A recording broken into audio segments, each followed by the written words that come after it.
Inclusive é bom você pensar...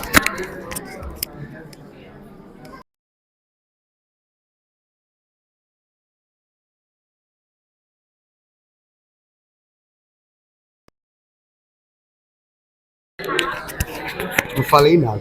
Bom, vamos lá. Eu não tenho nada aqui, não tem nada aqui. Não tem nada aqui, cara. Bora, voltando. Gente, vamos lá. Gabriel, se eu ouviu, você corta, viu, Gabriel? Bom, obrigado pela presença, parte 2. Estamos falando aqui... eu falei do Kai-Fu Lee lá, o chinês, fundador da Google na China. Ele é muito importante para a discussão, mas se eu fosse falar de internet, tecnologia, eu logo iria para o Jean Braudler. Deixa bem claro que tem um pensador chamado Lipovetsky. Lipovetsky. Que ele tem um conceito chamado hipermodernidade. Hipermodernidade. É bem parecido, tá? A forma de pensamento deles. Vocês vivem uma era... Vamos parar para pensar aqui que ele fala. Que é a era das simulações. Isso aqui, ó. O que ele trata como a era das simulações? O conceito hiperrealidade. Gente, é muito assim. Eu vou falar o que aconteceu, cara. Eu tava no aeroporto, esperando. Aí tinha uma senhora fazendo assim no celular. Aí o fofoqueiro, né? Falei, vou dar uma olhada. Aí eu olhei que era um tipo... Eu já tinha visto uma reportagem, mas eu vi no aeroporto.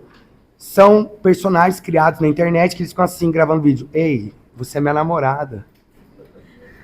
Minha gata.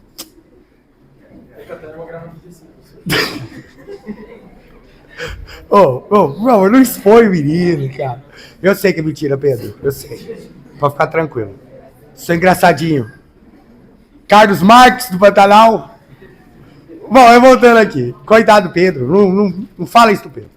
Que ele é mentira. Mas vocês sabem que tem realmente hoje mulheres e homens que gravam personagem e as pessoas mais idosas acham que estão namorando com essas pessoas. Porque o vídeo, ele é pessoal. Se você viu sua avó assim, salve a sua avó. Salve a sua avó. Né, Douglas? Como assim? Só vou lá, eu te amo. Isso aqui eu acho que é o máximo da hiperrealidade. Gente, o que é hiperrealidade? Vocês vivem uma era hoje que não dá mais para separar o que é real do que é criado. A gente tá entrando aqui, se for cair fake news, deepfake, ou então, realmente, a influência do digital nas crianças, brain rot. Hoje temos pessoas e crianças que vivem o imaginário. Eles não sabem mais diferenciar o real do imaginário. Fora os vídeos que estão sendo feitos de montagem. Acho que todo mundo já deu risada desses vídeos aqui. Só que é muito preocupante, porque vai chegar um momento que a gente vai saber o que é verdadeiro e o que não é. Pode falar. Semana passada, aquele vídeo da criancinha que entra no elevador, aí ela olha pra abrir a porta, viralizou no Instagram. Aí depois eu vi uma reportagem falando que, na verdade, era uma inteligência artificial que tinha feito o vídeo. Todo mundo republicando o vídeo no Instagram. Pronto, chegamos aqui. O que a gente percebe nessa era das simulações? Que as imagens e a mídia, as redes sociais estão começando a ditar as regras. E eles estão começando a criar um mundo em que as versões projetadas estão se tornando reais. Fora, por exemplo, o exemplo da Anitta, que ela chegou com um filtro e falou, eu quero a cirurgia plástica como do filtro. E não foi só a Anitta que fez isso. Cara, a gente tem pessoas que já não conseguem mais se olhar sem o filtro. Ou aquele caso extremo da Vanessa, aquela menina que participou do Big Brother e entrou em surto porque ela achou que o mundo funcionava pra ela e que todo mundo era um personagem, que ela tava sendo filmada, tipo o mundo de Truman. Cara, mas olha que loucura. A internet tá criando uma geração que eles juram que se eles morrerem o mundo para. Se morrer nessa revisão de Enem, papo sério mesmo, vai ter 1 minuto de silêncio no máximo. Vão falar, gente, revisão. Porque assim, é difícil até a gente admitir a nossa insignificância. É doloroso, sabe? Eu sei, eu falo por mim, professor Rodolfo. É difícil admitir que a gente é insignificante. E esse mundo, ele entra naquilo que a gente chama de espetacularização do eu. É a sociedade do espetáculo. Cara, a internet já tá fazendo mal pra cabeça das pessoas. Vocês viram que agora tem um estudo, inclusive, falando que o TikTok reduz partes do cérebro. Procure ir pra crianças, cara. Fora aquela... Eu já tinha falado aqui no ano passado, daquele vídeo mais visto do YouTube, que é Baby Shark, lembram?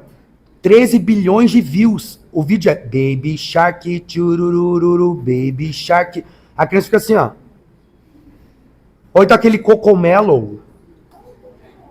Você vê seu irmão vendo voadora na mão do seu irmão, filho. Salve essa criança. Ela está sendo destruída nas questões neurais. E o pior, a vida que ela está vivendo não é real. Estão vivendo em tela. Você viu que está começando a ter problema na coluna das crianças por causa disso aqui? Aqui, ó. Eu posso juntar esse conceito de modernidade com aquele livro do Mário Llosa, A Civilização do Espetáculo? Que aí entra exatamente aí. Nossa. E o Llosa, ele é polêmico porque ele defendeu ditaduras. Mas ele é um gênio. Vargas Llosa é um dos melhores escritores que eu vi na minha vida. Ele acabou de falecer. Então, assim, ele virou uma referência. Cara, ele é genial. É que, assim, temos que saber separar a pessoa do escritor. É difícil, eu sei, fazer isso, mas temos que saber. E ele realmente tem uma visão nesse livro que é exatamente isso. Me lembra, inclusive, aquele primeiro episódio da terceira temporada do Black Mirror, que é o 4.1, que é aquele que todo mundo é avaliado no aplicativo, lembram? Cara, esse episódio é muito o livro dele. Aí chega uma hora que a moça, ela tem que ser uma 4.9 pra ter a casa que ela sonha, casar com quem ela sonha. E ela é convidada por uma amiga pro casamento de uma amiga que ela nem é tão amiga, mas ela é muito famosa. E ela vai ser madrinha. E aí tem uma parte da série que é bem isso. Que ela chega e pede um café e um biscoito. Ela toma um café, tá um lixo o café. Ela morde o biscoito, tá uma merda. Só que daí ela prepara uma foto e tira a foto, e a foto é linda. Porque o que a gente quer é o espetáculo. Não interessa mais o que realmente é. Interessa o que eu aparento ser. Nossa, isso é um veneno para a cabeça das pessoas.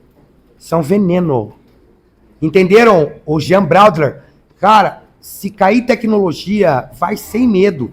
Tá, eu acho que inclusive caberia Bauman sem forçar num tema desse. O Zygmunt Bauman, com modernidade líquida. Só que só num tema desse que serviria sem forçar. Não teria que ter medo de usar o Bauman num tema desse, porque realmente ele encaixa sem forçar. Mas vamos tentar usar as referências maiores. O Jean Braudler é a maior referência do assunto, com o conceito hiperrealidade. Tudo bem, gente? Era da simulação. Todo mundo aqui acha que já jogou The Sims. Eu joguei já GTA RP. Você acredita que eu já joguei GTA RP? Não sei se vocês já jogaram algum jogo de simulação. O problema é que a gente sabia que o jogo era de simulação. As pessoas já não sabem mais. Entendeu? A hiperrealidade é isso. A nossa vida está cada vez mais se misturando. Vai chegar um momento que a gente será o avatar. O plano do meta é esse, né? O plano do meta é que todo mundo aqui tem um avatar e que a gente comece a viver pelo esse avatar. O Facebook já anunciou, inclusive, que a maior parte dos usuários dele daqui a um tempo vai ser de pessoas mortas. Vocês viram que eles criaram agora no Facebook uma forma de identificar quem morreu pelas mensagens. Aí eles criam uma página em memoriam. A gente vai ter uma rede social talvez com mais gente morta do que viva. Daqui a pouco eles vão dar vida para essas pessoas mortas. Aí sua avó vai te ligar e falar: oi, vó. É só a voz da sua avó, imitando o algoritmo e você conversando com ela. Tem também um episódio desse do Black Mirror. É uma distopia. Bom, mas voltando aqui. O Frantz Fanon. Tá, rapidinho eu vou falar dele, mas não acho que vai cair racismo no tema, mas pode cair.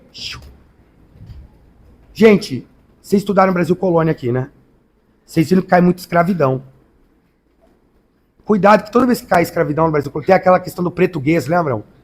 Que eles mostram sempre cultura, patrimônio, miscigenação e eurocentrismo. Um tema que pode ser que caia esse ano, que nunca caiu, é patrimônio cultural. Patrimônio. Aí vocês teriam que usar o IFAM. Conhece o IFAM, né?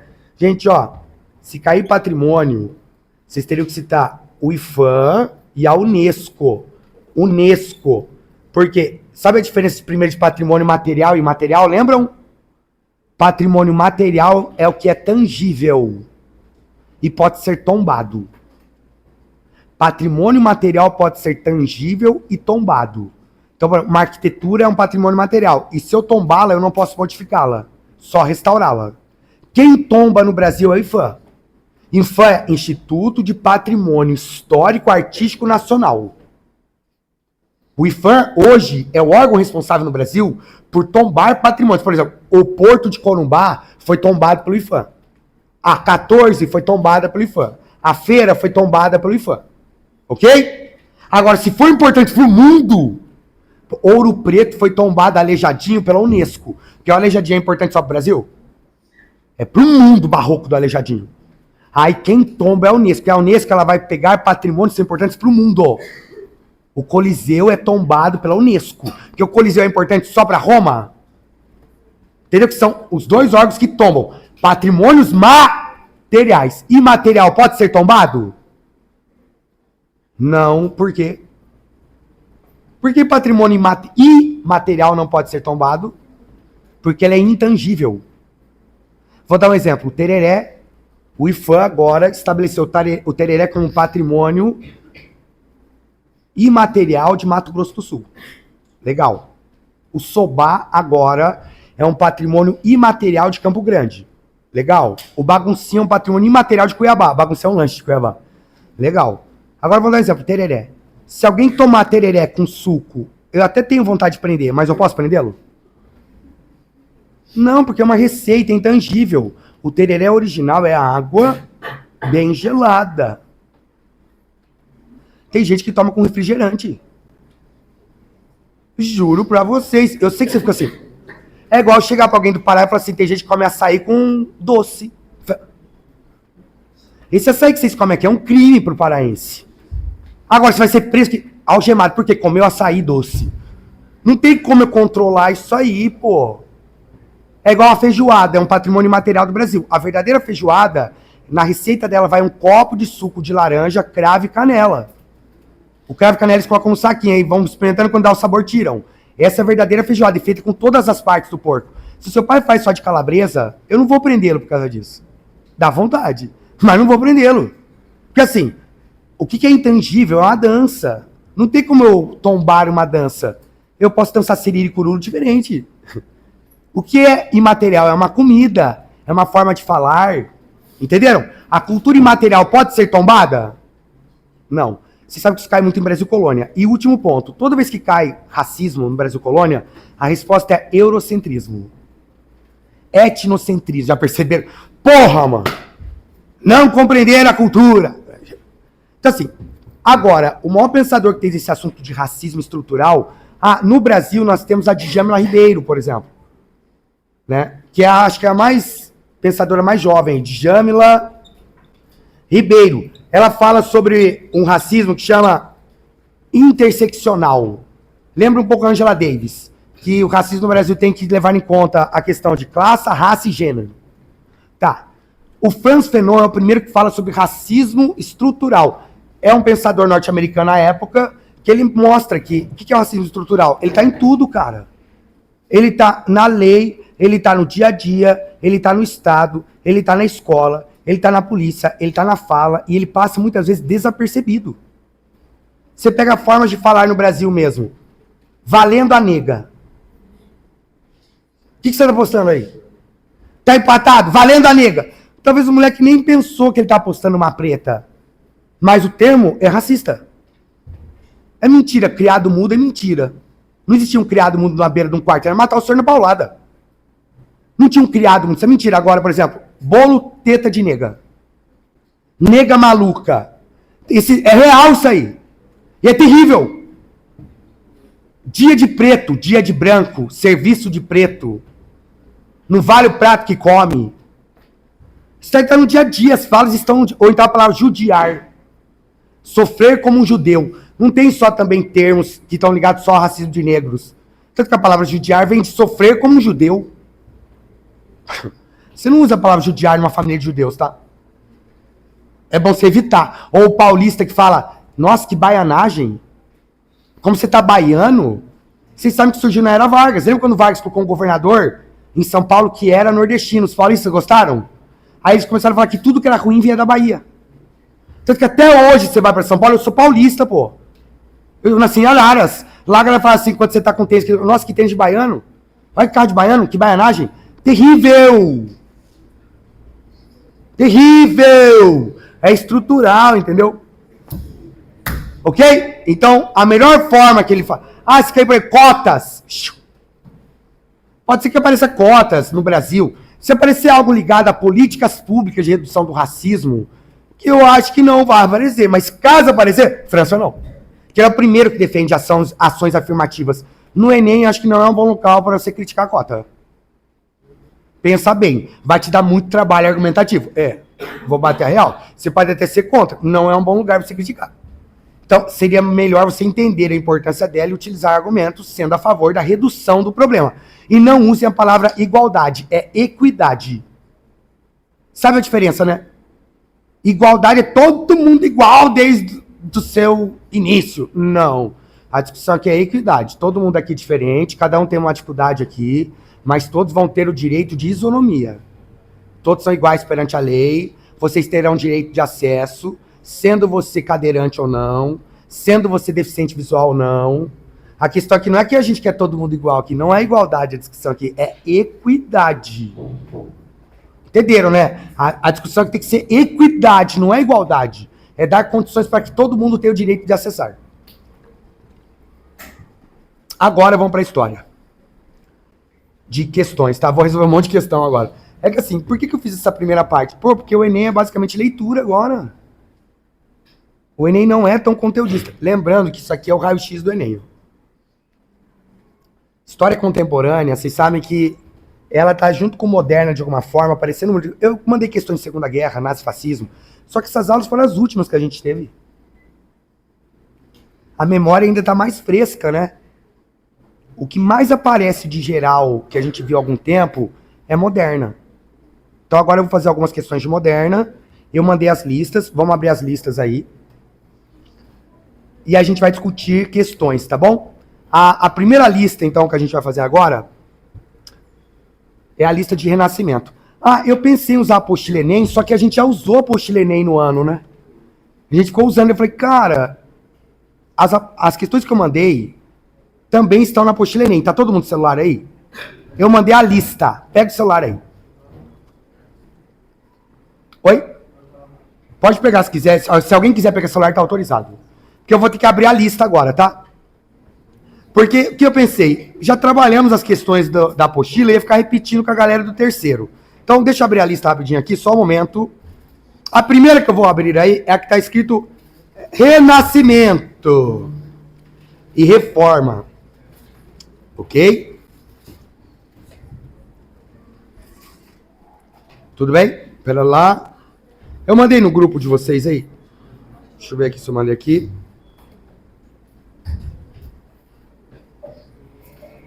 Ah, tá pra baixo aqui.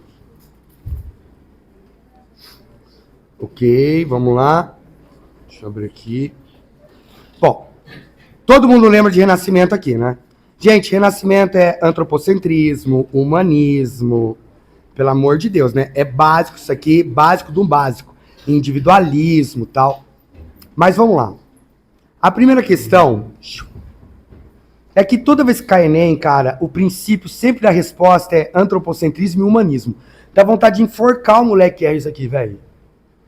Inclusive, o que mais cai é isso aqui, ó. Deixa eu mostrar isso aqui.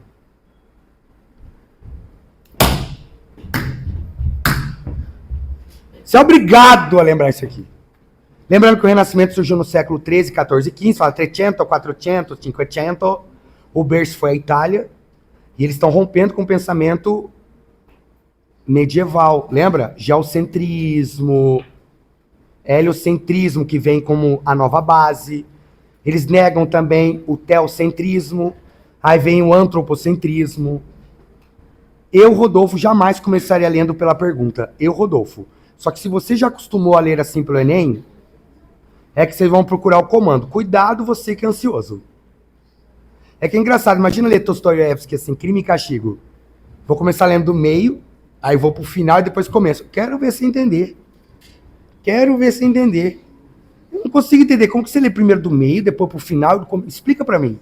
É mandarim? Porque eu não sei que leitura que é essa. Não, os moleques começam a ler de um jeito estranho, Enem. É só no Enem que a galera faz isso. Já percebeu? Os outros vestibulares você lê normal. O Enem não. Você cria um jeito de leitura estranho. Vai primeiro pro meio, depois pro fim. Eu oriento aluno há 15 anos. Nunca vi alguém com TDA e TDAH se dar bem com esse tipo de situação. Por isso tá errando questão fácil. Aí fala, nossa, como que é essa questão? Como que você leu? Mostra pra mim como que você leu aí. Foi como que você lê no seu dia a dia? Não. Eu fui lá procurei o comando, depois fui para as aulas. Aí vou. Oxi! Então você postura! Vamos ler primeiro, chama scanning. Vamos fazer um scanning aqui. Professor, será que eu consigo entender o texto? Você tem dúvida? Confie mais na sua interpretação? Então vamos lá. Sempre que evoca o tema Renascimento, a imagem que imediatamente nos vem à mente é a dos grandes artistas plásticos e de suas obras mais famosas, amplamente reproduzidas e difundidas até os nossos dias. Aí vai falar de Leonardo da Vinci, vai falar de Michelangelo, e aí continua assim. Assim como inúmeras e suaves Madonas de Rafael, que permanecem ainda como modelos mais frequentes de representação da Mãe de Cristo. Como veremos de fato, as artes plásticas acabaram se convertendo no centro de convergência de todas as principais tendências da cultura renascentista. A pergunta, então, vem ligado a essa cultura. A cultura renascentista é humanista, é antropocêntrica, é individualista. Gente, a prova de humanas é conceitual e interpretativa. Tá, aí vem a pergunta. Ah, e tem gabarito no final comentado, tá? Esse movimento cultural, inserido no processo de transição da modernidade europeia, caracterizou-se pela A. Validação da teoria geocêntrica. Gente, ao contrário, o geocentrismo é medieval. Lembrando que o pensamento geocêntrico, na verdade, vem da antiguidade, de Aristóteles. O primeiro, e lembrando da filosofia. Vocês vão lembrar que na filosofia, quando o conceito geocêntrico é quebrado, surge uma preocupação porque os filósofos se tornam céticos. Lembra que daí a filosofia vai ter que combater o ceticismo? René Descartes vai combater o ceticismo. O próprio Nietzsche vai combater o ceticismo. Porque assim, vocês vão perceber que a filosofia, ela fica meio deslocada. Porque o homem acreditou no geocentrismo por, sei lá, 2000 anos. Aí essa teoria é quebrada no Renascimento. O Renascimento é heliocentrismo. A primeira está errada. B. Valorização da integração religiosa. Falso. Gente, eles não se tornam ateus. Mas eles são antropocêntricos. Tá aqui, ó. Eles continuam sendo religiosos, mas não há um pensamento em que a religião é o centro. Isso é medieval. Teocentrismo. Lembra, inclusive, da filosofia do Santo Agostinho? Teoria da iluminação? É Idade Média que tem esse pensamento. C. Afirmação dos princípios humanistas. Essa é a resposta. E vamos falar a verdade. Eu peguei essa questão porque ela é um pouco mais conteudista. Ela exigia um pouquinho de conteúdo aí. É porque o Enem também não acha que ele não vai exigir um pouquinho de conteúdo. Algumas questões são muito fáceis. Essa aqui é de médio para difícil. É que assim, as questões fáceis do Enem são puramente interpretativas. Elas, vocês têm que responder todas, né? Essa aqui, ela vai flertar com a média para difícil. Porque, apesar do texto ter informações, ela demandava um pouco de conhecimento histórico. Um mínimo. Só que é um mínimo. Não é uma UEL da vida. Uma Unicamp da vida. Que ela vai cobrar nota de rodapé. Ok? Vamos ver a D aí. D. Legitimação das tradições aristocráticas. Falso. Toma cuidado no detalhe, gente. A aristocracia ganha força no absolutismo. Sociedade aristocrática é uma sociedade feita por nobres. Quando que a sociedade aristocrática ganha força? Luís XIV, Henrique VIII. Entenderam? Quando a gente for trabalhar absolutismo, aí sim cabe a questão aristocrática. Nesse caso, não. O Renascimento, o máximo que nós temos aqui é o termo mecenas. Lembra do termo mecenas? Os mecenas são aqueles que patrocinam as artes. Patrocinam artistas. Talvez eu tenha colocado os mecenas aqui. Deixa eu ver. Aqui, ó. Talvez o máximo que pode aparecer aí de uma sociedade renascentista é o termo mecenato. Cuidado que mecenas são as famílias ricas que patrocinavam os artistas. O Enem também pode ser que cobre de renascimento de vocês uma questão mais ligada a como foi difundida as ideias do renascimento. Porque o Enem é muito ligado à competência e interpretação de habilidades. Então, informações importantes também seriam essas aqui, ó. O renascimento é aquilo que recupera a cultura clássica antiga, greco-romana, e é divulgada no mundo a partir da criação da imprensa de Gutenberg. Lembrando que antes os livros eram escritos à mão. A criação de Gutenberg foi fundamental para a expansão do Renascimento. Ok? Então o termo aristocráticos não encaixa aí. E incorporação, ou né, a questão de absorver representações góticas. Para aí. Gente, quando falar em gótico ou românico é Idade Média. Na parte da Idade Média, até coloquei para vocês aí, lembrando que o românico são as igrejas horizontais, lembram? Baixas, ligadas ao chão, sem janelas, escuras, fortalezas de Deus. Isso são as românicas. As góticas, é só lembrar de Notre Dame, são as verticais, lembra as pontudas? Que tentam tocar o céu, muitas janelas, claridade. Pode ser que apareça gótico e românico, sim. Só que daí é mundo medieval. O Renascimento, gente, criou uma arte própria, que é o equilíbrio, a simetria, a proporção. Aí técnicas como o esfumato, lembra do Leonardo da Vinci? Que ele cria aquela sombra em que ele vai criar o efeito de claro, escuro e profundidade. O Renascimento, ele cria mais técnicas ligadas a simetria, proporção, equilíbrio. É uma arte limpa, equilibrada, racional. O gótico não, tá? O gótico tá muito ligado a igrejas muito altas, conduzida pela luz. Lembra os vitrais, as rosáceas? Gente, gótico quando é cobrado nem é em pintura, é em arquitetura. Então a resposta dessa primeira seria C. Tudo bem? Fazer mais uma aí, ó. Segunda questão. No início foram as cidades. O intelectual da Idade Média no Ocidente nasceu com elas. Foi com o desenvolvimento urbano, ligado às funções comerciais e industrial, digamos, modestamente artesanal, que ele apareceu como um dos homens de ofício que se instalavam nas cidades, nas quais se impôs a divisão do trabalho. O homem cujo ofício é escrever ou ensinar, e de preferência as duas coisas a um só tempo. Um homem que profissionalmente tem uma atividade de professor. A resposta vai estar aí, né? De erudito. Em resumo, um intelectual. Esse homem só aparecerá com as cidades. Vocês sabem que eles estão falando aqui do desenvolvimento, do renascimento urbano e comercial. A aparição da burguesia. O início do capitalismo. Está mais ligado a isso aqui. Vou colocar lá no final, Idade Média. Ó. Pera lá. Aqui, ó. Vocês sabem que foi no final da Idade Média, é que assim, a Baixa Idade Média é quando há a transição do mundo medieval para o mundo moderno. E é quando aparece a burguesia. Lembra que o termo burguês é aqueles que surgem na beira dos muros. Gente, aqui é o início do capitalismo. A partir daqui surgem as classes sociais. A gente está abandonando o mundo dos estamentos. Lembra que era estamentos? Importante, ó, lembrar o que é estamento. Gente, estamento, na Idade Média, são 3 estados, né? O primeiro estado é o clero, o segundo estado é a nobreza, isso é um estamento. O terceiro estado é o povo. Qual revolução que o estamento foi quebrado?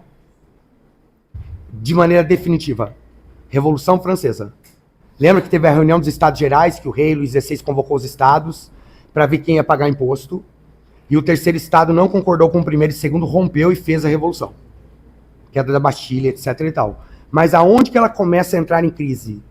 No final da Idade Média, na Baixa Idade Média, que é quando aparece as cidades, é quando tem as grandes crises, cruzadas, peste negra, é quando começam as grandes navegações e é quando começa a surgir as primeiras divisões de trabalho. Ok? Tudo bem? Tá. Ele tá falando aí que é o início das cidades, pô. Aí vem lá a pergunta. O surgimento da categoria mencionada em destaque, pera lá, em destaque no texto, evidencia ou apoio dado pela igreja ao trabalho abstrato. Gente, a igreja vai apoiar a burguesia inicialmente? Não. Gente, o trabalho era uma maldição. Vamos lembrar aqui de uma teoria do Max Weber, rapidinho. A ética protestante e o espírito capitalista. Lembra dessa teoria?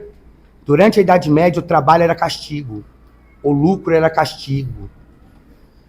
Aí ele explica, inclusive, que quando veio a reforma, Martim Lutero, João Calvino e Henrique VIII mudaram a noção do lucro, do trabalho e da dádiva ligada a Deus. Então, a partir do momento em que a reforma surge, o trabalho ganha uma nova dimensão. Não foi com a igreja. Gente, lembra? Eu cheguei a ler a Bíblia com vocês aqui, do trabalho divino, não li? Gênesis capítulo 3, versículo 17. Lembra que a gente viu? Que Adão foi castigado com o trabalho? Para quem não viu, só ler a parte da Bíblia. Gênesis capítulo 3, versículo 17. Fala, Mateus.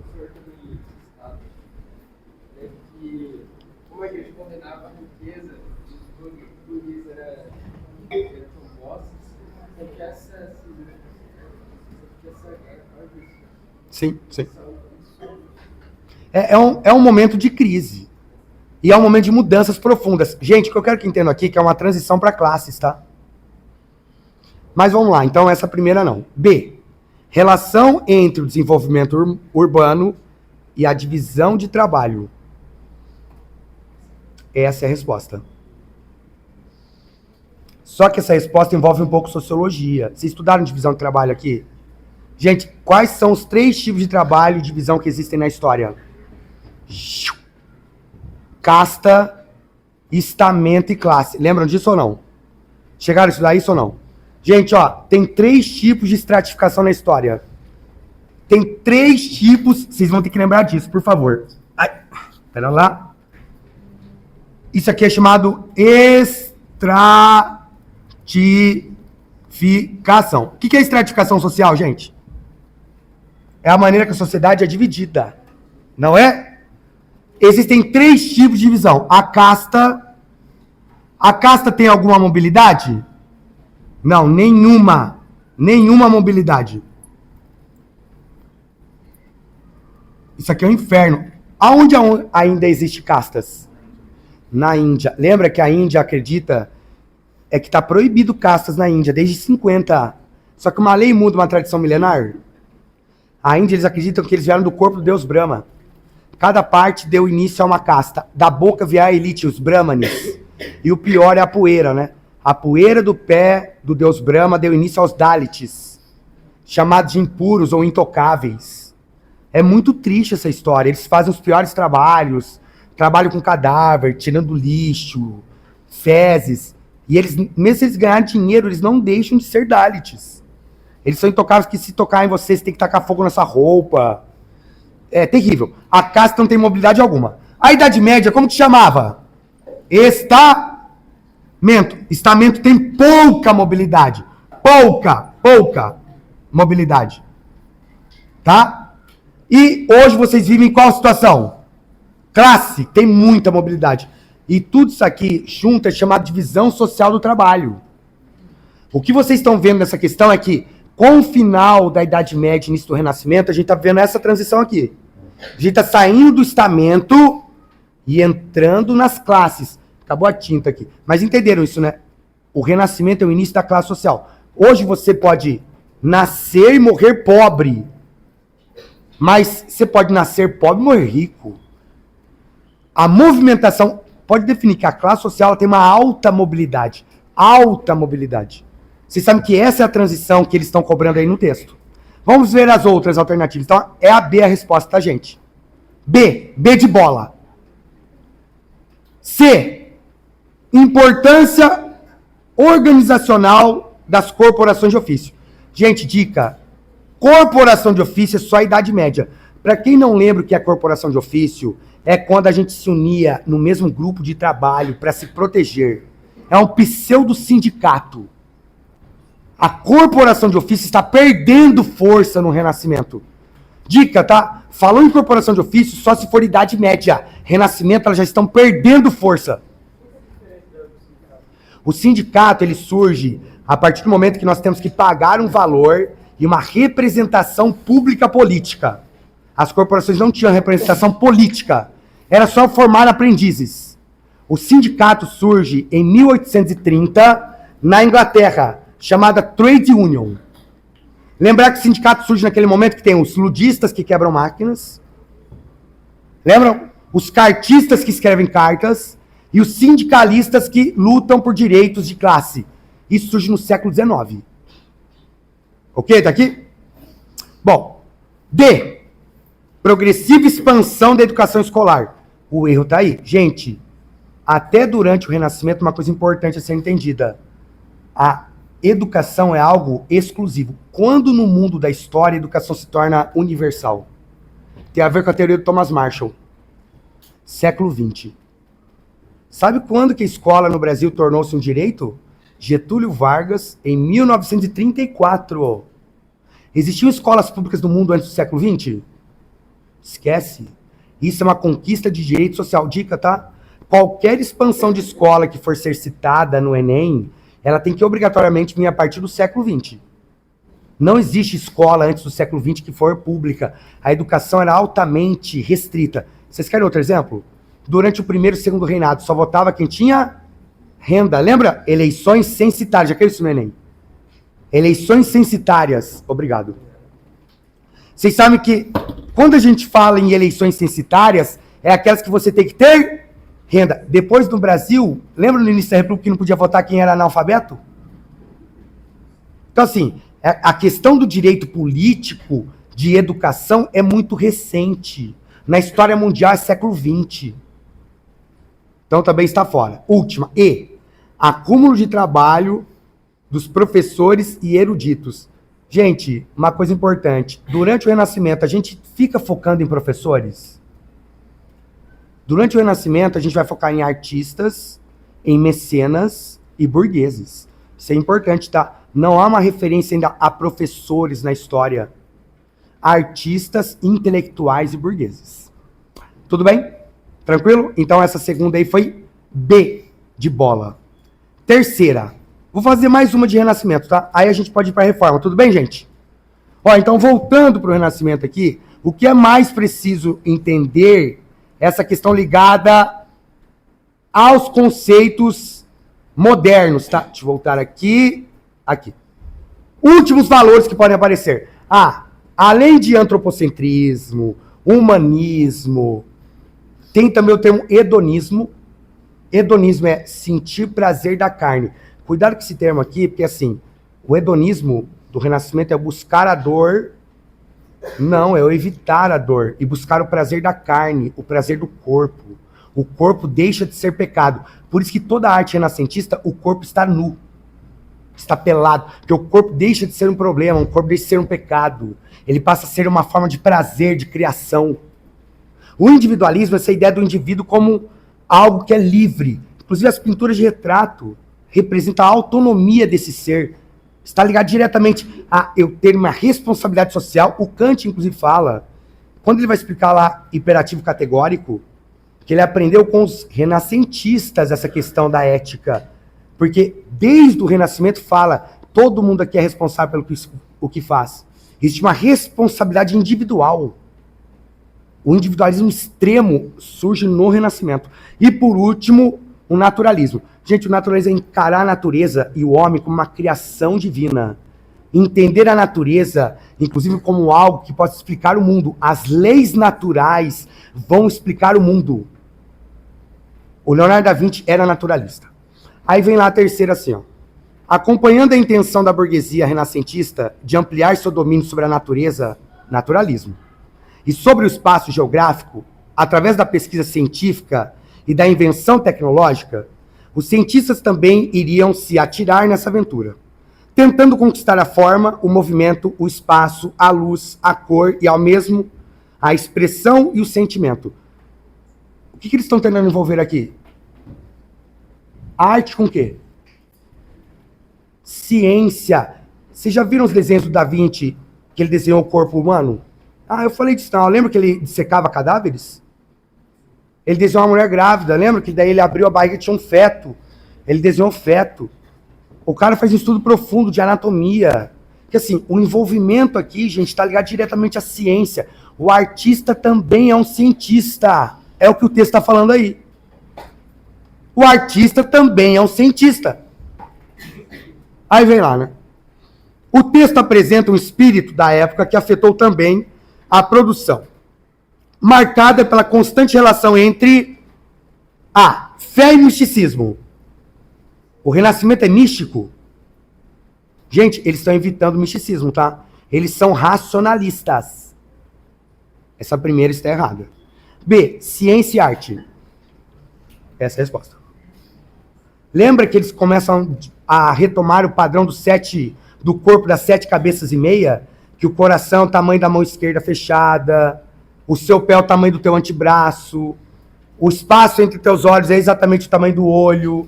Eles começam a entender o corpo como algo científico. Eles começam, inclusive, a entender como que eu desenho a mão. Você pode ver que a mão da Mona Lisa está em constante descanso, né? Que ele entende a anatomia. O verdadeiro desenhista renascentista, ele vai primeiro ser um médico. Ele vai primeiro estudar a anatomia humana. Ele vai entender o corpo. Depois que ele entende o corpo, que ele vai para o desenho. Isso é ciência. Tudo bem? Alguma pergunta de renascimento? Beleza. Então, agora, gente, vocês vão descer um pouquinho aí. A partir da questão 6, começa a reforma. Tudo bem? Vou colocar em reforma aqui.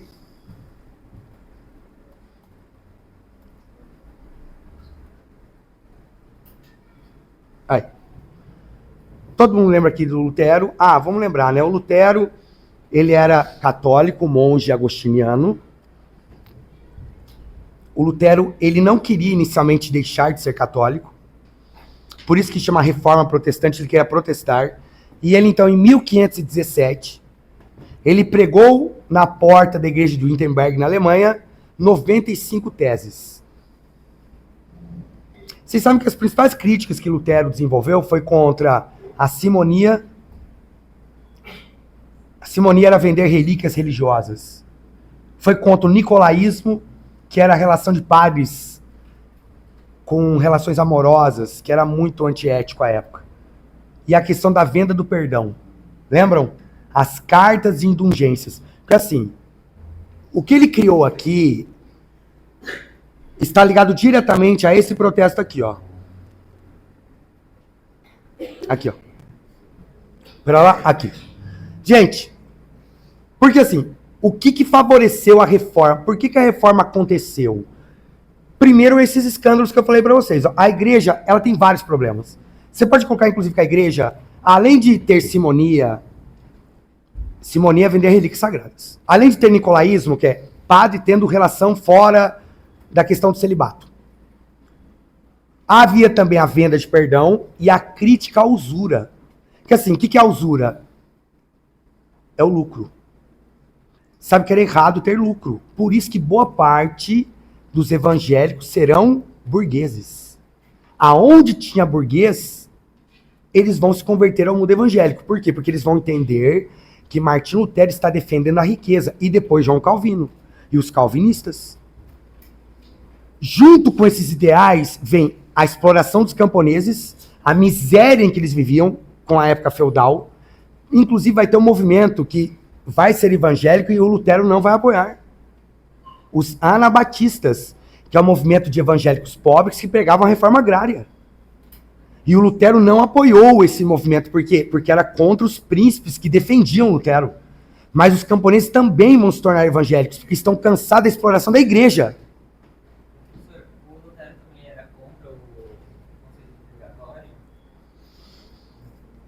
Sim. A igreja ainda mantém um conceito de purgatório. Católicos, evangélicos não mais. Inclusive a Igreja Católica, ela mantém a indulgência, só que você não pode mais comprar. Quem é católico aqui já deve ter orado por indulgências. Ou por alguém no purgatório. Agora o evangélico não tem mais isso. Lembrando que o mundo evangélico proíbe purgatório, proíbe imagens. Só existem 2 sacramentos que eles seguem, que é o batismo e a Eucaristia. O católico mantém 7 sacramentos. Mas esse conceito surgiu na Idade Média, o purgatório, da igreja. Uhum. Sim. Não vamos entrar muito nessa polêmica, mas foi criado no mundo medieval. Os 7 livros que são tirados da Bíblia evangélica é por uma outra polêmica, que é a polêmica de você ser salvo pelas obras. É que vocês sabem que a igreja evangélica tem uma Bíblia diferente da católica. São 7 livros a menos. Por que eles tiraram esses livros? Porque nos livros que os católicos mantêm a mais, fala que você é salvo pela fé e pelas obras. Sabe que até hoje o católico tem que ter fé e obras. O mundo evangélico não é justificação pela fé. Então, se você tem fé e aceita Cristo, você está automaticamente salvo. Por isso que há essa discussão também da igreja católica e evangélica. Salvo pelas obras ou pela fé? Para os católicos, obra e fé. Para o evangélico, somente fé. Ok? Mas o purgatório ele foi criado durante a Idade Média pelo Papa Leão. Lembraram então desse momento aqui, né? Aí também há um interesse. Outra coisa importante. Por que a Alemanha se torna evangélica? Por que a Holanda se torna evangélica?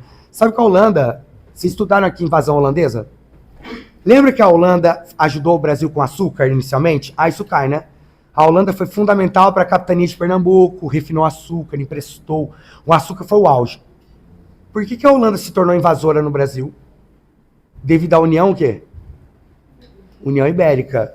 Porque lembra que o rei Sebastião morreu sem herdeiros? Quem assumiu a coroa de Portugal foi o rei Filipe da Espanha. E a Espanha odiava quem? A Holanda. Por que a Holanda e a Espanha eram inimigas? Porque a Holanda tinha sido um território da Espanha. E ela tornou-se livre porque a Holanda era evangélica. Vocês sabem que a Holanda tornou-se inimiga da Espanha por um motivo, porque eram evangélicos. E a Espanha era católica. E aí, quando a Holanda descobre que o Brasil torna-se da Espanha, eles automaticamente se tornam invasores. E aí causa a invasão holandesa, que depois são expulsos do Brasil, vão para as Antilhas, plantam beterraba e cana melhor do que a nossa e quebram com o nosso açúcar. Agora, o que tem por trás da reforma? A Holanda é um país evangélico. A Bélgica, evangélicos. A Alemanha, evangélicos. Inglaterra, evangélicos. Estados Unidos, evangélicos. Mas por que isso aconteceu? Quem era a maior senhora feudal da Europa? A igreja. A igreja era um problema para a unificação dos Estados europeus? Foi aí então que a burguesia e os nacionalistas entenderam: vamos nos tornar evangélicos, a gente toma terras da igreja, centraliza o poder e cria um nacionalismo. Sabe o maior exemplo que isso foi feito? Henrique VIII na Inglaterra. Lembra que eu falei para vocês que ele casou com a Catarina? Aí ele não conseguiu ter um filho com Catarina. Aí ele pediu para se separar e casar com Ana Bolena. Depois ele mandou matar a Ana Bolena. Mas o argumento que ele utilizou foi: ela não me dá um herdeiro. O Papa não autorizou a anulação do casamento. Ele fez o quê? Criou o anglicanismo. Agora, a intenção dele era só casar com a nova esposa?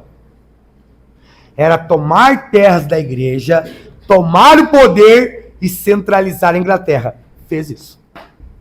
Ok? Tudo bem? Lembraram um pouco desse momento da reforma? Aí eu coloquei para vocês aqui, ó. Opa, aqui. Professor, mas por que você colocou esses 3 pontos Lutero? Aí eu vou fazer questões, tá? Filhão, nem o Lutero vai lembrar das 95 teses dele. Se chamasse Lutero, fala: Lutero, fala as 95 teses. Você é louco? Você não tem que lembrar para nenhum vestibular, você vai ter que lembrar 3 pontos da teoria dele. Só. É porque se você ler, pode procurar 95 teses, todas elas ficam repetindo. A primeira obrigatória é o seguinte: ninguém aqui é salvo pelo dinheiro. Você vai ser salvo por uma única coisa: se você aceitar Jesus. Por isso que toda igreja evangélica luterana, no final, fala assim: quem aqui aceita Jesus? Você está dando qual chance para a pessoa dela ser o quê? salva. Isso é a justificação pela fé. Tá aqui, ó. Pronto. Esse é o primeiro ponto que você é obrigado a lembrar do Lutero. Você é só salvo pela sua fé. Ponto. Segundo ponto, sacerdócio universal. Ele fala lá, não tem papa. A única fonte de verdade é a Bíblia. E você pode ser o pregador. Você não precisa de um padre. Só que ele quebra com a igreja. Porque ele, inclusive, vai defender, pode colocar aí, a tradução da Bíblia. A primeira tradução da Bíblia para o alemão. Porque todo mundo aqui pode estudar a palavra. E o último ponto, o Papa erra. A igreja erra. E não pode ter imagens. Ah, teve uma questão que eu vi do Tiradentes. Lembrando agora. Acho que vocês viram aquela questão do Enem do Tiradentes, que eles perguntam o que a imagem do Tiradentes representa ao Brasil. Aí uma das alternativas é valor evangélico. Tá errado. A resposta é valor cívico e cristão. Você sabe que o Tiradentes foi comparado a Jesus Cristo, né? Por que não podia ser resposta referência evangélica nessa questão? Alguns vão lembrar dela aqui. Porque evangélicos autorizam imagens? Teria alguma imagem de Tiradentes se o Brasil fosse evangélico? Não, filho. Porque o Lutero, inclusive, dizia, não pode ter imagens. Ok? Lembraram? E o último ponto da reforma importante é João Calvino. Mas primeiro eu vou fazer as questões aqui. Então eu vou fazer as 6 aqui, ó. Questão 6. E lembrando que daí teve a contra-reforma. A questão 6, ela vem abordar a contra-reforma, né? Tá aqui, ó. Qual foi a arte usada pela Contra-Reforma como arma da igreja? Barroco. Quais são as características do barroco? Claro e escuro, contraste, exagero, maniqueísmo, bem e mal, distorção, é uma arte torta, tanto que barroco é de torto. Altamente dramática e muito católica. Principais artistas do Brasil, Aleijadinho como escultor, Mestre Ataíde como pintor. Eu até coloquei aí para vocês darem uma olhada no barroco. Se vocês derem uma olhada que eu deixei para vocês, ó. Inclusive, se eles quiserem... É que assim, o barroco no mundo todo ele é exagerado, claro, escuro, torto e católico. Por que no Brasil o barroco é tão diferentão? Porque ele se mistura com o que aqui? Rococó. Sabe que o único lugar do mundo que o barroco se fundiu com o rococó foi no Brasil. Por isso que quando você olha uma pintura barroca brasileira, o centro dela é claro escuro com um santo. Isso é barroco. E o entorno da pintura tem cores tom pastel. Lembra que é uma cor tom pastel? É uma cor puxada para o dourado. É uma cor puxada para o prata. Vocês vão lembrar o que é uma cor tom pastel. Lembra quando vocês compravam aquela caixa de lápis de cor da Faber-Castell que vinha com prata e dourado? Que era cara. Vocês já entenderam para que era aqueles 2 lápis, né? Era para você criar tom pastel. Tinha criança que só usava o dourado para pintar ouro, moeda. Nunca explicaram para criança. Não, cara. Você pinta. Depois que você pinta, se você passar o dourado ou o prata por cima, vira uma cor pastel. É isso, tipo, você vai pintar de azul. Se você pintar de azul e passar o dourado por cima, vira azul pastel. É que talvez não explicaram pra vocês como criança, pô. Aí vocês ficavam tentando usar o lápis só a hora que tinha alguma cor ligada ao metal, né? E não, é porque... Vocês sabem que o tom pastel é uma cor metalizada. O rococó... Lembra que toda cor do rococó é tom pastel? Você tem que lembrar, tá? Que o rococó é a arte mais delicada.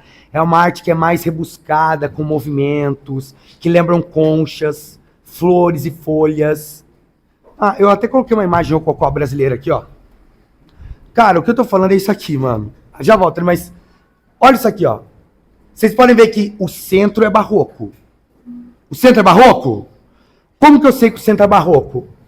Motivo católico. Pode ver que é torto, né, ó. Muito movimento. Aonde tem claro, tem escuro, ó. Barroco.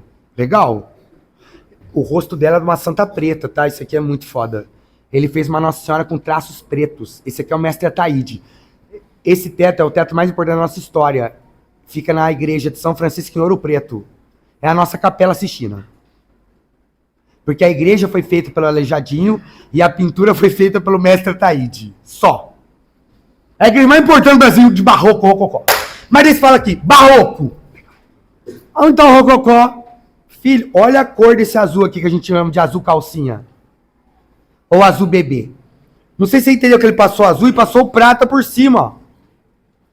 Entendeu? Olha, tudo tom pastel. Barroco da Europa seria assim? Você é louco. Onde é claro, de escuro é escuro. O nosso é único, é lindo isso aqui. Outra coisa, vocês estão vendo essas formas aqui, ó? Algas, folhas e flores. Isso é o rococó. Rococó vem de roquele. Roquele vem de embrechado com folhas. Lembra que barroco vem de barroeco. Pérola irregular. Barroco é torto. Qual o único lugar do mundo que ele se misturou? Brasil. Uma vez eu mostrei aqui pra vocês uma pintura rococó que era ligada ao chifre humano. A dor de corno. É, mostrei, não mostrei? Mostrei em sala ou não mostrei? Ah, não, deixa eu mostrar aqui, rapidinho, ó. Vocês têm um monte de aula comigo, eu vou mostrar. Gente, o rococó na Europa falava de religião? Pra quem aqui, ó, deixa eu rapidinho colocar essa aula pra vocês lembrarem. Gente, o rococó na Europa adorava putaria, ó. Era putaria e chifre, putaria com prostituta. Olha isso aqui, não tô zoando. Deixa eu mostrar só uma imagem aqui, pera lá. Essa aqui é do chifre, ó. Chama O Balanço. Desculpa. O Balanço. Gente, primeiro, olha como que é o rococó na Europa, ó. Primeiro que não tem religião. Ah, mas tem cor tom pastel? Ó, percebendo que ela pintou de rosa e passou dourado por cima, ó. Mas porque, inclusive, se cair uma redação sobre amor líquido, chifre, separação, mas acho que não vai cair. Aumento de divórcio no Brasil. Eu usaria a obra do Fragonard, chamada O Balanço, que é essa aqui, ó. Por que essa obra fala de Gaia? Vamos lá. Esse aqui é o velho da lancha. Esse aqui é o marido corno que não sabe de nada. O corno tá aqui, ó. Aí, a bonitona da esposa está toda feliz. E o amante está atrás da moita, ó. O amante e ele está vendo a calcinha dela. Ele está assim, coisa boa. E o corno não sabe que ele está escondido atrás da moita, ó. E como que a gente sabe que isso aqui é um romance? Ó como que tá o Eros. O Eros está assim, ó. Cala a boca que o corno não sabe. Você sabe que essa explicação não é minha, é do próprio artista, tá? Ele está mostrando como o amor é falso e as pessoas se traem. Esse é o rococó na Europa. O rococó na Europa adora, ó, tipo, mulher no ó, tom pastel, ó, tom pastel. Esse é o rococó da Europa. No Brasil jamais seria assim. Porque aqui no Brasil, a nossa arte é religiosa. A nossa arte está ligada diretamente à igreja, que é isso aqui, ó. É ou não é diferente? Muito diferente. Então, como é o nosso barroco aqui? Ele é misturado com o rococó. Aqui. Entenderam? Outras coisas são só nossas. Só o nosso barroco teve artista preto analfabeto. É Brasil, filho. Só o nosso rococó teve artista indígena. Gente, se você pega barroco na Europa, sabe quem que era o artista? Caravaggio, irmão. Aí você fala Rembrandt, Rubens. Só intelectual. No Brasil, não. Aleijadinho. Mestre Ataíde. Pô, Aleijadinho era filho de preto com um branco, sem mão, sem parte dos pés, e amarrava umas cintas aqui, ó. Foi um deficiente que fez as nossas obras. Nosso é único por isso. Outra coisa que é único do Brasil, pedra-sabão. Tá aqui.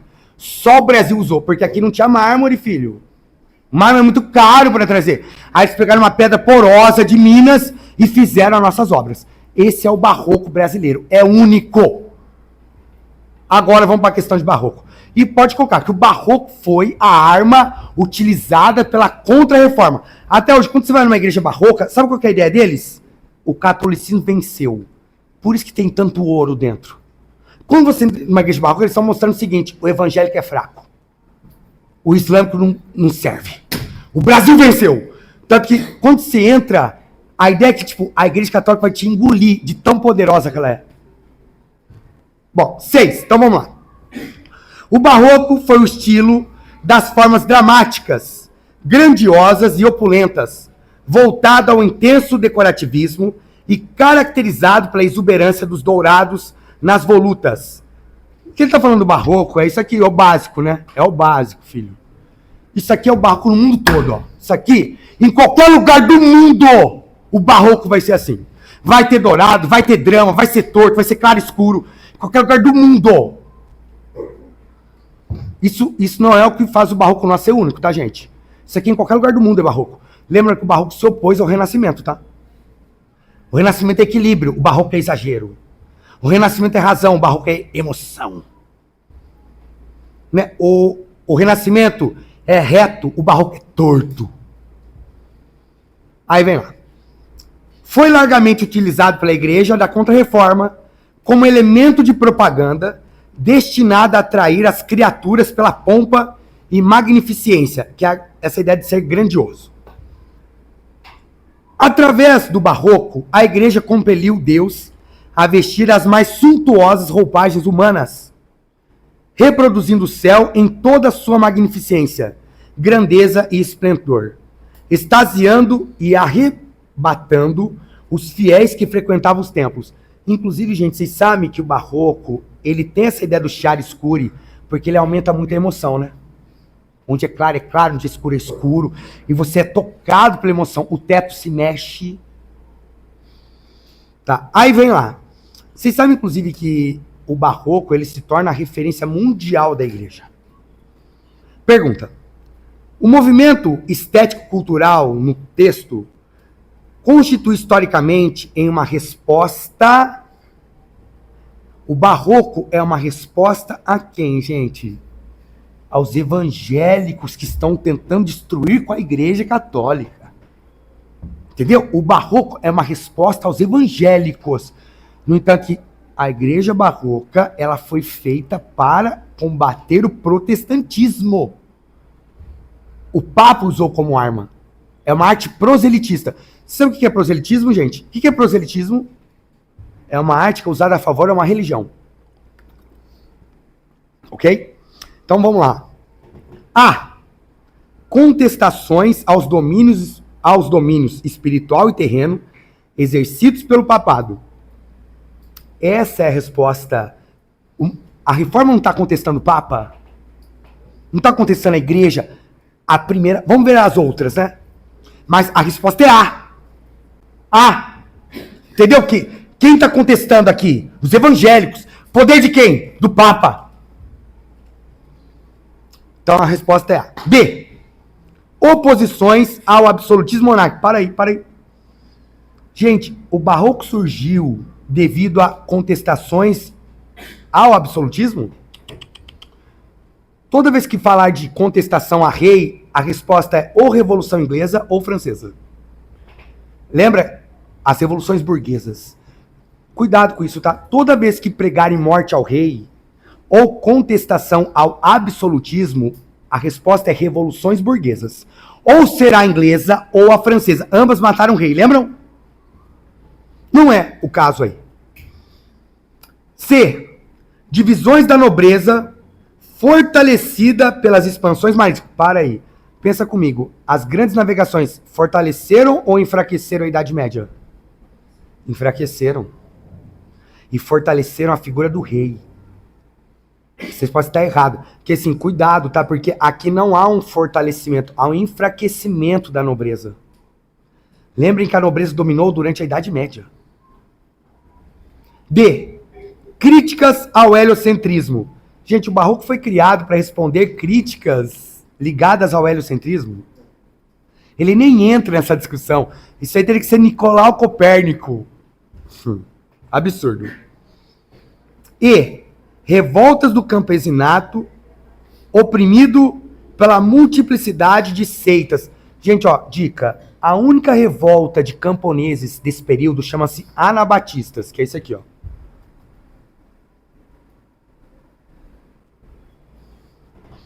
Realmente pode ser que um dia caia e apareça. Lembra que teve um alemão chamado Thomas Müller, que ele ouviu Lutero pregando, tudo é de Deus! O cara falou, você é louco, reforma agrária já. ele é quase, não podemos, eu até falei na época, não podia chamar ele de comunista, porque é antes do comunismo. O Karl Marx fala que ele é o primeiro comunista da história. Só que ele seria um comunista cristão, quase uma teologia da libertação. E lembrem que por que Lutero não apoiou esse movimento? Porque quem tem cu tem medo. O Lutero está sendo protegido por príncipes. Aí os príncipes falam assim, Lutero, se você apoiá-los, você vai pra fogueira. Ele falou, não, eu condeno esse movimento violento. Podem massacrá-los. Ele fez isso para se manter vivo. Ok? Então, essa está errada. Gente, qualquer pergunta sobre revolta de camponeses no mundo evangélico, obrigatoriamente vai ter que ser anabatistas. O texto não aborda esse pensamento. Ok? Então, a resposta das 6 é a de amor. 7. 2 grandes eventos históricos tornaram possível um caso como o de Menoque. Gente, Menoque foi um homem que era produtor de queijo e que vai ser morto pela Inquisição, tá? Tem um livro chamado Queijo e os Vermes, que inclusive é o título aí desse... É do Ginsburg, é um italiano, é bem legal esse livro, tá? Que eles pegam um diário de um homem que vai ser morto pela Inquisição. Mas, continuando aqui, ó. Um caso do Menoque, a invenção da imprensa e a reforma. A imprensa lhe permitiu confrontar os livros com a tradição oral. Pronto, já está meio com o caminho da resposta. E vai morrer porque foi contra a igreja. Em que havia crescido e lhe forneceu as palavras para organizar o amontoado de ideias e fantasias que nele conviviam.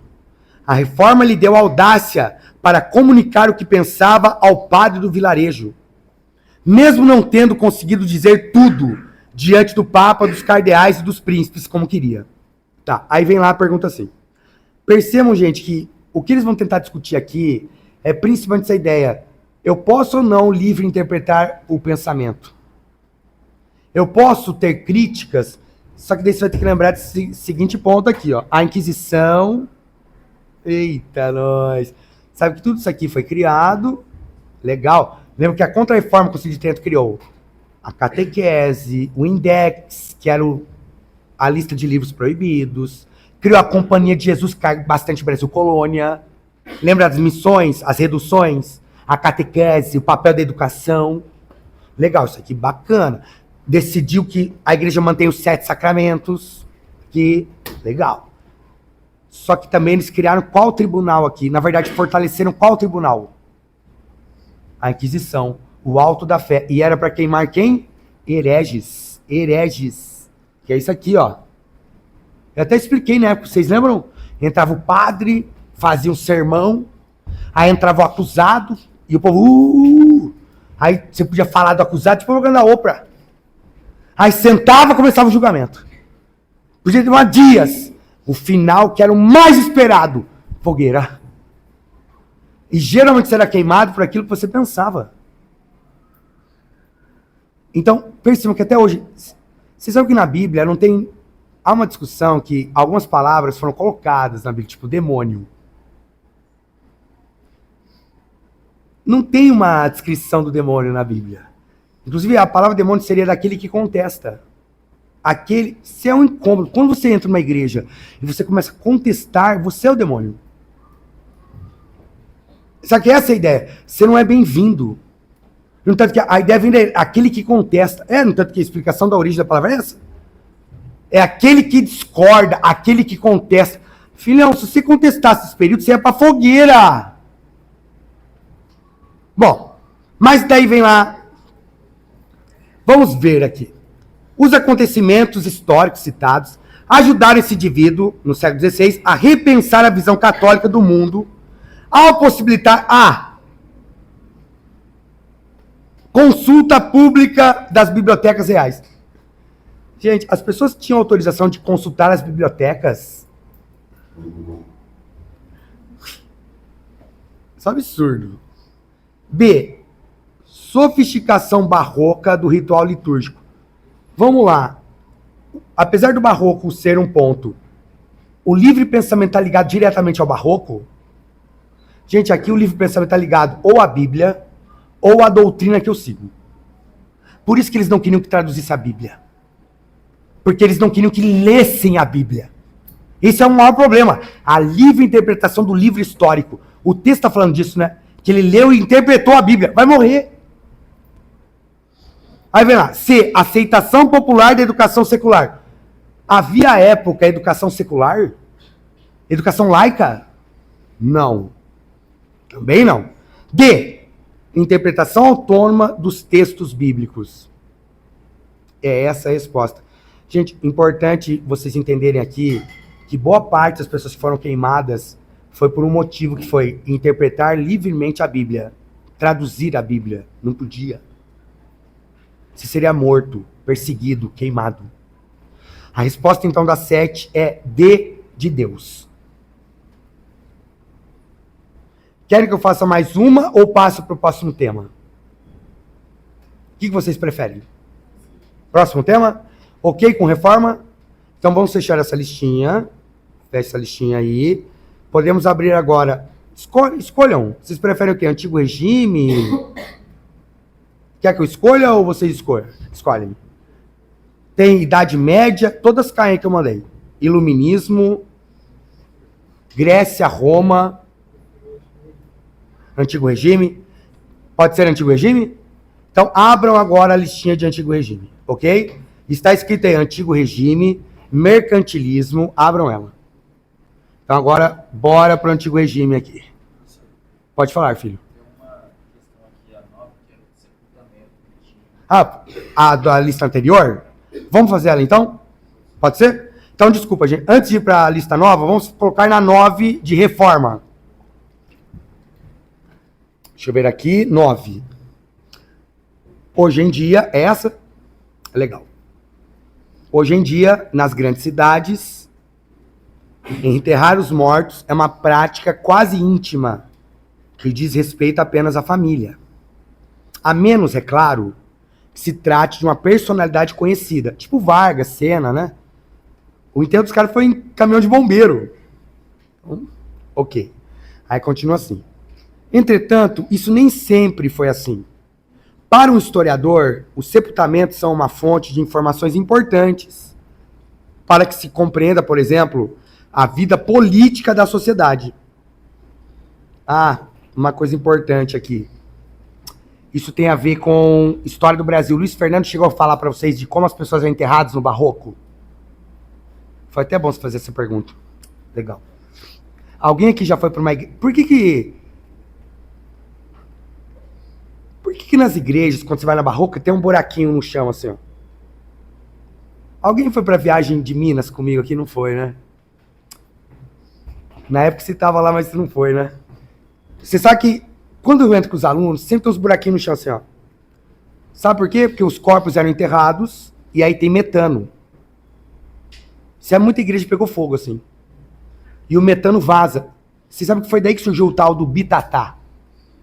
Bitatá é uma bola de fogo que surge e ela desaparece. Geralmente é gás metano. Vocês sabem que os corpos são enterrados dentro da igreja. Brasil colônia.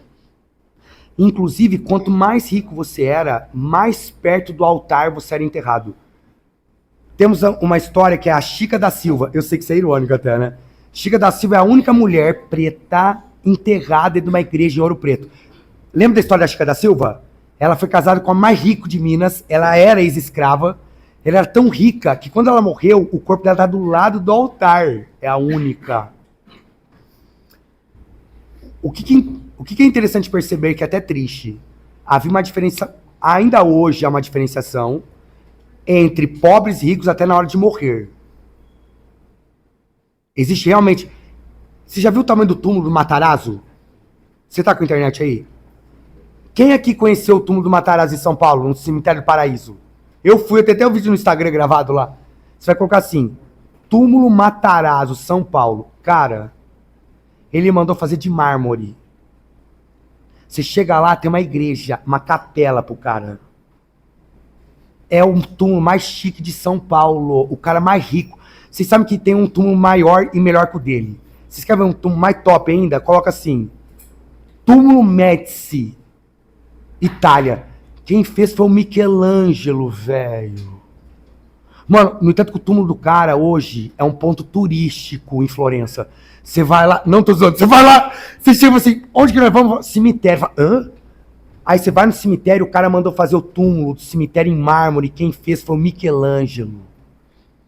Então assim, o que mostra que até na morte havia uma ostentação e uma diferenciação entre pobres e ricos, principalmente no Brasil colônia e na Itália. Ok? Então, continuando aí. Entenderam que o texto está falando disso, né? A gente tem que estudar os túmulos também. Gente, é engraçado que no meu Instagram, se for no History lá, né, onde fica guardado os Stories, tem um deles que eu gravei num cemitério em São Paulo, explicando e mostrando os túmulos. Ah, que isso aqui é pobre, isso aqui é maçom. Eu adoro esse cemitério. Dá pra você saber quando o cara é maçom, quando o cara foi rico, pobre. Quando o cemitério é uma aula. E o de São Paulo tem QR Code que você vai colocando, vai explicando o túmulo pra você. Tem turismo de cemitério, tá? Paris também. O cemitério de Paris vale a pena. Você é louco. Tem o Morrison lá do The Doors enterrado. Aí você anda, tem o Vitor Hugo. Você fala, nossa. Cara, tem todo mundo enterrado em Paris. Aí você fala, é a terra do amor e dos mortos. Mas voltando aqui. Então vem a pergunta assim, ó. Da 9. A nova abordagem sobre a prática indicada, que é do enterro. Ah, não, perdão. Tô lendo a anterior. No que se refere às práticas sociais ligadas aos sepultamentos, na Grécia Antiga, as cerimônias fúnebres eram desvalorizadas. Para por aí.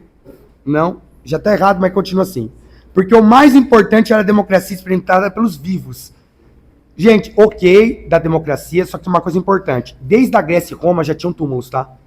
Essa tradição de enterrar, inclusive agora teve finados. Você vai, lava o túmulo, cuida. Sabe que surgiu na Grécia e em Roma. A homenagem aos mortos era fundamental a eles. É uma referência à memória. Eu próprio, a minha família tem um túmulo, todo mundo é enterrado nela. Nossa, imagina chegar lá e aguentar a eternidade, todo mundo junto. Ai. Mas sim, acho que boa parte de vocês aqui tem túmulos que vai todo mundo junto, pô. Enfim, não é a Grécia. B. Na Idade Média, a igreja tinha pouca influência. Nem vou continuar, não. Gente, na Idade Média, a igreja tinha pouca influência? Tinha muito. É até assustador a influência que tinha. Então, esta fora também. C. No Brasil colônia, o sepultamento dos mortos nas igrejas era regido pela observância da hierarquia social. Essa é mais de Brasil, tá? Desculpa até tá aí, mas que fala de reforma, essa é a resposta. Gente, lembrar o seguinte, tá? É que essa é mais cultural, mas era conteudista. Era cultural, porém conteudista. Coloca do lado assim, Brasil colônia. Inclusive, já ouviram falar daquele termo, nossa, que cheiro podre de morto? Já ouviram esse termo? Que cheiro podre de morto? Você tá podre morto. Nunca ouviram esse termo? Sabe que surgiu nessa época, porque dava um cheirinho na igreja. A igreja tinha um cheirinho. Um cheirinho do quê? Aí fala, hoje tá podre morto. No entanto que era comum os mais falar assim, você tá podre morto. Fala, mas de onde que você tirou esse termo? Era que quando alguém era enterrado na igreja, nos primeiros dias rolava decomposição. E era um cheirinho que subia. Aí você ia pro culto, tinha um cheirinho do morto. Daí fala assim, nossa, você tá podre. Podre morto. Isso é no Brasil colônia. Vocês sabem que depois nós tiramos dos cemitérios, da igreja pro cemitério, porque isso dá muita doença. É por isso que a gente criou cemitérios públicos. A gente levou os corpos para fora, porque começou a dar muita doença nos fiéis. Entenderam? Entenderam essa questão? Posso pelo menos fazer uma, e aí eu libero vocês para o intervalo? Eu sei que é uma aula até mais maçante fazer questões, mas é importante para o Enem. E detalhe, agora é realmente uma resistência ao cansaço. O Enem vai ser isso, porra. O Enem é indestrutível. E, por favor, eu até falei, mas só vou lembrar aqui. No dia do Enem, cara, a prova da Unesp, vocês viram o temporal que caiu. Tá previsto chuva de novo pro Enem. O ano passado choveu. Você que foi fazer no CDB, você viu o inferno que foi. Tem uma rua pra chegar.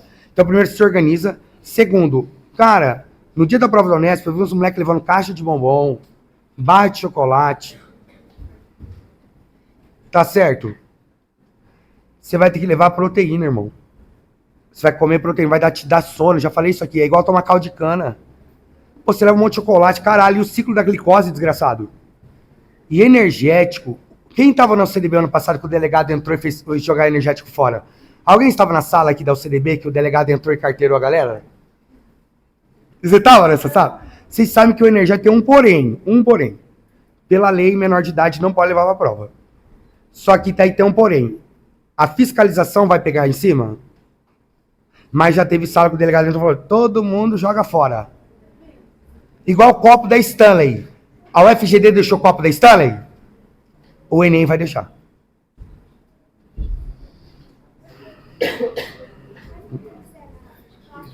Cara, até onde eu sei tem que ser.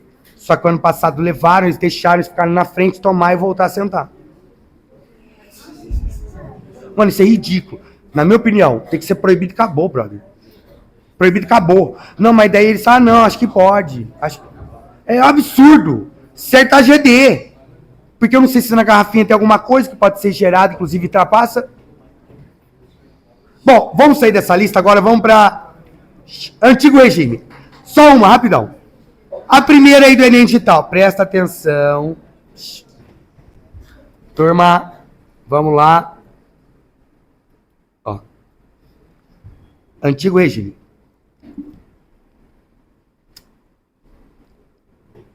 O número 1. Certos músicos agradavam tanto ao público da corte, por seu talento especial, como virtuose ou como compositor, que sua fama se espraiava para além da corte local, onde estavam empregados, chegando aos mais altos níveis de qualidade intelectual, né? Eram chamados para tocar nas cortes dos poderosos, como aconteceu com Mozart. Imperadores e reis exprimiam abertamente prazer com sua arte e admiração por suas realizações. Tinham permissão para jantar à mesma mesa, normalmente em troca de uma execução ao piano. Muitas vezes se hospedavam em seus palácios quando viajavam e assim conheciam intimamente seu estilo de vida e seu gosto. Tá.